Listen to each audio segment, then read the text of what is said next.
Speaker kalome voina karonin thuam ngai hei ka puan veni mar puan ania ka diar hi lusei thang chua puan ani voina hei pi provide ronin zeidan hi fakom ka ti khop mai an mani nam in zeina tilavin mizo puan in ronin zeya an mani nam in zeina ai ma khanin me zo khen ka khia voin tian kam humel thasot mai bong in kom thanga an tram dong ang hlo mai ne tiang hian in sei zel thei selang in ti te kan request ani hey pus deputy speaker veila ma mi te hian in an sai ngai bok hi ron sai le thena mun phia ti te nge mo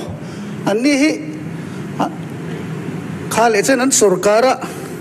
an ti du lem lo kan an ti ve tur hi anan tia enge mo kan an ti sual pala aswal dan kan tu manga thila kal lo dan zong zong soya ami pui ti nual le theina chan san yo manga ti niom te soi reng maya hi a thalo ka tia anni hi ko pakatan nula lep chia deu piam thar dayan podliam fo mai thina piam thara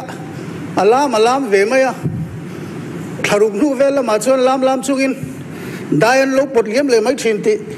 upahaw inan khian koma zilmal mala to pa tingin khelo pathian pol sang o mga tlangwal pol sang o mga tiang deu hian nia an ngai tua na hi helaman thutlain nationalism raute na pola helaman thutlai hian thua ka sumlu raute na pola tuna po hian an ti du lo top kan ti hi a soi por thei dan phe thin zonga soiwa ka chu toin khelo IR chung chang kha aminga ringot po Indian Reserve Battalion ni kan ta ani lo atira abultan na chau hi central na tumani chuwa chon heti zat lo kan pek reng kan ta ni si lo hi a hlok lo ti kha kan siam ina soi mai ani ten kan siam ina hetia sarkar na kan cheltang nuwa kan malak na hian kan siam department a hian hei vigilance ate po hian mason na sa takan mo hay tu na po lokayukta chairman thar kan niya tin prosecution la mate po hian prosecution hian chaktok lo thina until an khem turan ti te po an zia dan hi ang lo tok lo thina wang hian in khem tur ngoi khem tak lo magistrate la meran lo chuat te po hin tamani chu wang chon prosecution te po hi tu na hian department na directorate siam tumna lo ta te lom tak zeta hei hi thil thar kalphung tharina ron khin chua thatak mai ania alom ka ti tak zet ani pin zia di a hian hei tuna kan hun local zel tura le tun hun local to en quarter le tian minister bangla hi hei assembly la ma te po a thatok lo me ma khi tui khwat langa speaker bangla le minister bangla pathum oma khanla sivaji tila MLA quarter pathum oma chu zong chu ni maya tun tra ma hian ma ne in le lo nei lo kan lo tama kan in dai lo na samai ni heng te po hi hetiang sakbel lama hian tang na saila a thakop in ka ria tin aviation a hian manian soilan zok helicopter service hi duang tokin kanla indai lo lein ka ria tinabik takin kan soile thin kanunaw manipura mami buai na tokte lamka le aizol service ni khata kar khata voi khatsia service o machu po apuri dana zirin kesi zakwavel zawanti emani suta tangchon mani mi ring white nen an report thapa bungro nei za turnen chu tianga zira passenger lak ta chu nia indai lo eve ma heng te po hi ti len tumna om din ka ria man nia delia kal khan tin pawan han lo hi helicopter service dang hilak chu thei ni se a thak khobin ka ria pawan san si an helicopter tarlu tuka mana kan leader of opposition ten en aruna chala kan zin chum point ke hi tho theina hlauset mai kan ya ita nagara train kan ron thok thlatur ga hotia khi ta Dibrugarh kan han chum phota petrol an thun bela keini kan suka ana tanki chin te ka thir zai nan tron mai maya hete ngang service aga chuanin dam tham won na chau nei ta ni chuan khom khopani chuwang chuan pawan han lo helicopter service in tlak de ulek hi ti thei ni sela a thak khop in ka ria excise department demand number 7 a hian claimant survey do the excise department hi mi hin in dailo em mai power hen tlat niam em ma ami khring an vai hian police motor pon zat lo ni chuwang chuan ei hi thuam chak an ngai khop mai rui lawa misina champhai not bial tu MLA inaron soyangin tribal zia deuh kan tinge ni tianga hian rui lawa hian kan tal buai na sa ma big takin zu te hi an nam mang hian soita kan du ma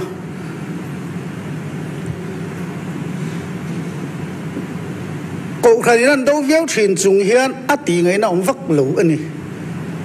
zu te chu kan khwang pu kan biak na kan khwang pu soi thiam khopa zu hi mi ti dang lam thei min sum thei piang thar chu in chi ni tia dik mel viam ga ai sum thei lo piang thar lo zok ki a in du duan ni box sia chu kan khotlang le kan nam hian kan mol pho pui na sa em ani chuwang chuan helama poin chan lak angai na sa drugs ni se ni china non soita kang khan kan chiat pui na sa ma amaro tun sarkar thara hian sarkar thara ni no kholaya tun ma de chuan helai theite so vanapa hol phete langsar lu tukin injection vanapa hol atanga step chukla ka petrol pump mi zo fet petrol pump chukna bula po mi pa ngai ta jong kal na chi lo top khobian langsar tak in chiu ngong hi kan mu vek mai ni so amaro se tu na sarkar thar ni nu hian kan minister malak na he chak viau ni garenga khang kha mu tu rom ta lo are ta duak ani chuwang chuan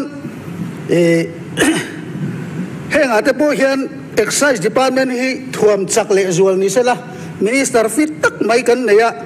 hei hian tunai chak zok deuh leka ma min lak pui thei hi karinga rui lo chungchang rak chungchang a hian ni china puti bcn champhai ka de aizol west one bial tu ina soyam deuh le khan rak si lian tak man atama akeng tu an man ate hanen reng hian asum dong pui adrak lo chan ni lo ti chu chiang reng khoi a transporter mai kan mana thui le thei lo hian top tlat thi a om reng mai hi helaya amo phur tu tak ber te chui thlen thei hi ni selang chuan a thak khopin karinga draksi khamania aron zona chana ron soitoa ministerin tun ma a kan helaya ron sukha hi tam hle ma se manipur buai wangte khatiang te po niang helama ron kal man hi chu tamama ro chu chik takan zir khan helai bi ka an man helai bi ka kan lo man kho lo hi chu atam chuang lo ngai de ureng ani san pha chuang lo ti te kha lo mom khopa kan thenom vel ni boruak ina zir lo wang helama ron kal khom de te po hiam ani ma na heng te hi chakle zuala ti acha kom khop mai rui lo kan do na ko nga hian ke kan pen thiam deuh le ka ngai din ni sina pumal som tluang an ron soyang khan winery lam te po hi grape chau ni lo hian thei dang atanga wai siam dan te po hi om thei sela a tha khop mai sarkar ma sain an chin tira winery an ti tira anan man sak le loi ang chi khachu khateng chi kha thil theng non to lo sela kun na thok tu te choi kanan wain mai ni lo biar te po siam thei ni sela khi ka biar la te po fu mun a thae me ma fu atang te po biar an siam thin ni te nan soi heng te po hi ati thei chuan kan bial tan te ki chuan ma son na ro pui tak ani do na ni chuwang chuan wain ri te hi uari la wain hi kan la li su pon min khial reng nan ti fo thin ro ti khan ya chuwang chuan in heng te poi kan siam tama kan ti ve hian kan kun na thok tu te na tho a thon lo na tur lo ni bok sia acha lein ka ria pu deputy speaker chief minister kan chief minister demand le pulal nging lo mar demand hi kathopa tlang ngei se pas ngei la ka du ni kalome